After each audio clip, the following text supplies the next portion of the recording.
It's not enough to say that, oh, I want to be my own boss, I want to be self-employed, and then you get a job and then you're just nonchalant about it. You won't scale through. I've been into a whole lot of things, so I'm like, okay, I want to be this kind of woman. I want to be my own boss.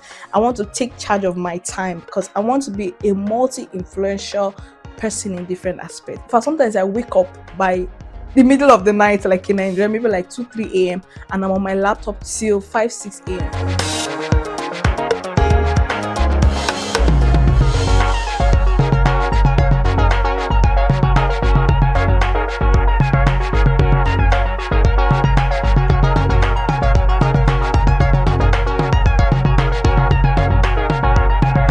Hey guys, welcome back to the channel. If you're new here, my name is Faith and I film about faith in God, self-development, relationship. It's just wholesome content and of course some vlogs to keep it spicy and interesting. I've been giving you guys some vlogs lately. I hope you've been enjoying that. But right now, let's dive deep into what we're here to talk about today. So from my last video, I got a lot of questions about freelancing, succeeding, and all about that. And today I just want to share some helpful tips to succeed as a freelancer in 2025. So first off, let's start by defining freelance or freelancing, because some people were like, oh, what is freelancing? I'm just hearing this for the first time. Okay. Freelancing is basically you being your own employer, like you're self-employed. You work for companies you want to work for at your own pace. You're not confined to one particular company. You know that the usual 9 to 5, you go out from morning from 9 to 5 to a particular office and you're back. Or even if you're working online, you work online with a particular company between 9 to 5 and you're back. But in the case of freelancing, you can work for multiple clients. You can even do a task for an hour for a client and that's it. You can have like 4 or 5 depending on your capacity and your experience and your exposure. So in today's video, I'm just going to be sharing with you helpful tips to succeed as a freelancer in 2025, because in this year 2025, if you are not upping your game, you'll be left behind. You need to be on top of your game. Like you need to be on top. So let me even start by when I started freelancing. In fact, the first time I got really interested in what freelancing is was in 2018.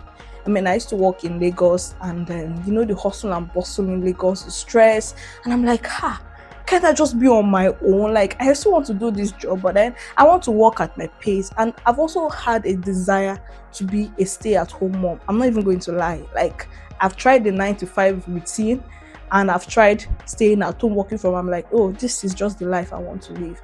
So I started to position myself in this place. Like I position myself such that I'm able to work, earn some money for myself, do all I need to do business, and still be at home, still have control of my time, because that is key for me. Like I do a whole lot. If you have not seen the video of how I sustained about 10 streams of income in my 20s, you need to go and watch that video. I've been into a whole lot of things, so I'm like, okay, I want to be this kind of woman. I want to be my own boss. I want to take charge of my time because I want to be a multi-influential person in different aspects, and I can only afford that when I have control of my time. Don't get me wrong, I'm not saying you cannot be successful or influential in whatever you're doing if you don't have control, if you're working a 9 to 5 or something. But I just want you to understand the point I'm coming from.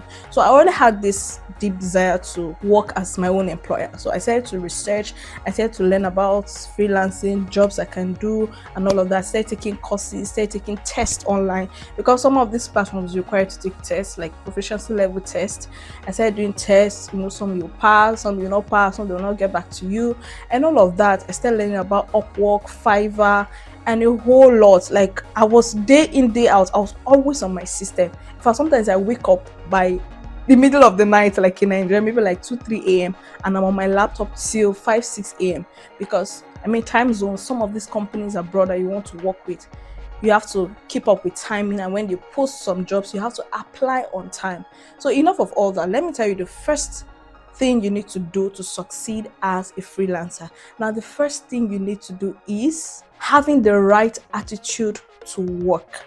I mean, this will sound basic. This has to do with your willingness to work and the ability to complete tasks. It's not enough to say that, oh, I want to be my own boss, I want to be self-employed, and then you get a job and then you're just nonchalant about it. You won't scale through. That's the honest truth. So you need to have the right attitude to work, ability to complete tasks, and the willingness to work. Say the client gives you tasks and you're supposed to return that in like 2-3 hours. You have to be committed to it, so that by the time you need to deliver, you are there delivering. I mean, in a case where you can't deliver because of some circumstances, you should be able to communicate to your clients hours before. Oh, sorry, I have a little delay. Give me extra 5 minutes, or give me extra 10 minutes, give me extra 30 minutes. I will turn in the work. Good. So the first thing is the right attitude to work. Once you have the right attitude, this will lead me to the next point, which is building trust. When you're able to build trust with your clients, I mean, for me, I think this is one of the most important thing, because once you build trust, there you get referrals. There you keep building, you keep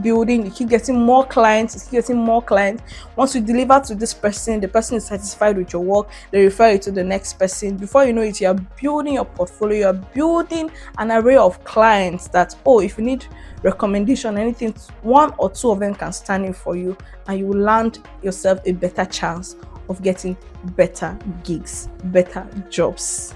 So moving on now to the third point, research. Learn more about what others are doing and improve on your skill. You cannot be a freelancer and you're not always researching for the new ways to do things. I mean, right now, if you're not even leveraging on ChatGPT and the whole AI tools, then you're on the long thing. If you're not leveraging on that, you can say, oh, all this thing, I don't. But you have to step up, because people are beginning to do more right now with the access of AI tools. So you need to research, learn how these tools work, how you can use them to your advantage. Like recently for my YouTube channel, oh my God, ChatGPT and I are now like party. First of all, I even said, let me give you guys a gist. I'm like, oh, I just asked ChatGPT, who is Faith Naruka? I just saw a whole lot. Oh, she runs a YouTube channel called Yellow TV. She did this, she won the cooking competition in her school. I'm like, hey. So I converse with my ChatGPT based on my channel level. Like we talk. Like, oh, this is the stage I'm at on my channel, and I feel this, I feel stuck, give me ideas. Like, you have to put in what you need so you can get exactly what you need. You cannot give it a vague thing. I run a YouTube channel, I want to see about what I give. Be specific in putting down your request when you're dealing with these tools. That'll be a topic for another day, how to use ChatGPT properly to serve your needs in your special niche or whatever thing you're working on. That will be a different topic. Maybe I'll talk about that much later. But then the next point I'm going to drive at, which is number 4, if I'm not mistaken, is taking a course or taking courses. This is also related to research, because when you learn more, you say, oh, I can improve on this, then I need to take this course. Now, I'm a certified virtual assistant. I also take course on managing workplace diversity and all of that, because I mean, I also have passion for human resource and all. I'm also taking a course on human resource building and all of those things. So you need to know what you need per time, know what you're working at, know the niche you're at, and seek courses. In fact, there are free courses. There are free courses you can actually take. Coursera and all of them offer free courses. ALX too has free courses you can take advantage of. So you don't necessarily need to pay for these courses. I mean, if you're advancing in your game, it will require that at a point to begin to pay for these courses. But if you cannot even afford to pay for them, then you can take free courses. I'm also trying to see how I can better myself when it comes to my cooking, when it comes to my food videos. So I'm looking out for courses. But I was taking a course on food photography. And it was amazing. But now I even want to learn more about other things about food, nutrition, and all of that. That's me setting myself up to do better in my field. Now we'll move swiftly to the next point, which is the 5th point. Now you need to have a good working condition. You can't succeed in all of this when you don't have a good working condition. You need light, you need a good laptop, you need good internet.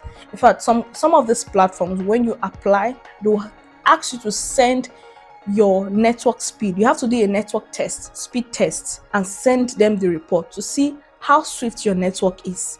So if you want to succeed online, then you need to have a good internet source. A good internet source. I'm going to make emphasis on that. A good internet source, because if your network speed is not good, when others have finished a task, you're still lagging because your network is working like a chameleon.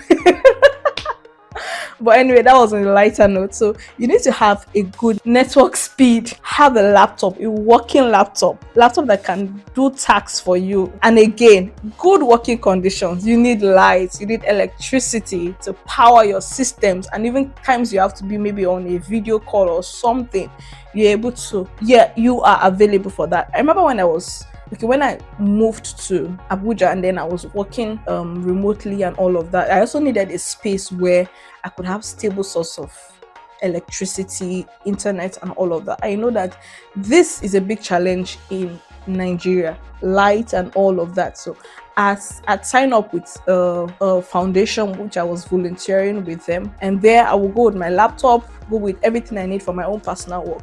Once I finish up their tasks for the day, I'm going straight into my own tasks. I mean, my freelancing jobs, I'm doing that. That could take me, in fact, that even takes me more time than their own tasks. Because I mean, I do their tasks, don't get me wrong. I do their tasks, but I mean, sometimes you can finish the task in 2-3 hours and you have ample time left for you for the day. So I just take advantage of that and ensure that I'm doing my own tasks. There I have internet, there's Wi-Fi, there's lights, my system is working. So you can look out for, but there are open spaces. People are beginning to have open spaces where people can go in and work because they know the importance or how freelancing and remote work has changed and is evolving, and a lot of new companies are taking advantage of it. So you can just walk into all of these public spaces where they allow people work. I think most of them provide internet and lights, good working conditions. You just pay a fee. Some places you need to buy something to sit there and work. I mean, if you know what you get out of it, you should be able to put in that effort. Now, moving to the next one, if I'm not mistaken, this is our 6th point. And the 6th point is be active online. Be active online. Join community. Like whatever you're working on, join a community. If you're a food vlogger or something, or what do they call it? Virtual assistant, look for platforms or look for communities that are centered on this. You keep learning from others. People share tips. On LinkedIn, you can find lots of platforms. On LinkedIn, whatever job you're at, you can find community in that platform that you can join, and you begin to learn from it. I mean, people make posts, people share other opportunities that you can even leverage on. So be active online. Someone says sell daily. Like sell daily, not literally going to sell carrots on yourself, but like sell daily. If you need to make a post online, make a post. If you need to anything that make you active online, then be active online. If it's following up with posts in your community platform, ensuring that every day you check in to see, because I mean, the day you just decide not to check, an opportunity will just pass you by. So you need to be active online. You need to post daily. You need to do what you need to do when it has to do with building community with other like-minded people in the area you're working on or in the skill you're offering services for. Now to the next point. Create a profile on freelance platforms. Create a profile on freelance platforms. I like talking about Upwork because I mean, I'm familiar with Upwork. I've been on Upwork for a while. So you need to create your profile there. Maybe I will just show you on the screen how you can do that. Create your profile, add your portfolio, put in the amount you can work daily or per hour, your charges, and all of those things. Create a profile online. LinkedIn as well. I mean, Instagram, even now you can have professional platforms on Instagram and all of those things. But I'm talking about other remote freelance sites like Fiverr, Clickworker, Upwork that you can also work on. And if you know others, you can put them in the comment section so that we can all learn together and share knowledge. So you need to create a profile online.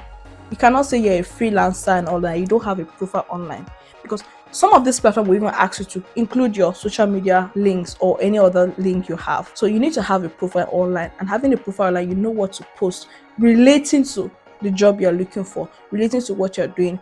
Also have a portfolio, have a link of what your portfolio is. If you cannot upload all of that online, just put them in a link and then have the link attached to your profile so people can easily click on that link and they'll see what you've done so far.